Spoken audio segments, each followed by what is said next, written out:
ముఖ్యమంత్రి గారు ఈరోజు విజయవాడలో గుళ్ళు శంకుస్థాపన చేస్తూ ఉన్నారు.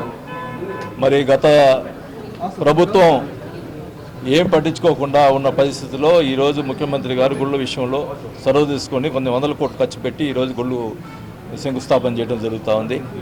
ఇదే చంద్రబాబు నాయుడు మాట్లాడతాడు, జగన్ గారి గురించి, హిందుత్వం గురించి మాట్లాడతాడు. ఆయన మనం చూస్తే ఆయన చెప్పులు బూట్లు వేసుకొని పోతాడు దేవాలయాలకి. అది ఆయన మరి దేవుళ్ళ మీద ఉన్నటువంటి, హిందూ దేవుళ్ళ మీద ఉన్నటువంటి భక్తి ఆయనకి. కానీ మా జగన్మోహన్ రెడ్డి గారు అన్ని దేవుళ్ళని కూడా ఆయన సమానంగా చూసే పరిస్థితి ఉంది.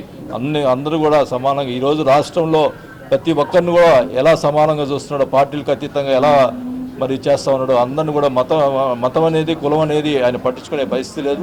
అందరూ సమానంగా ఈరోజు రాష్ట్రాన్ని జగన్మోహన్ రెడ్డి గారు చూస్తుందని కూడా తెలియజేసుకుంటా ఉన్నా. ఒకసారి జగన్మోహన్ రెడ్డి గారిని చూసి చంద్రబాబు నాయుడు బుద్ధి తెచ్చుకోవాలని కూడా తెలియజేస్తున్నాను.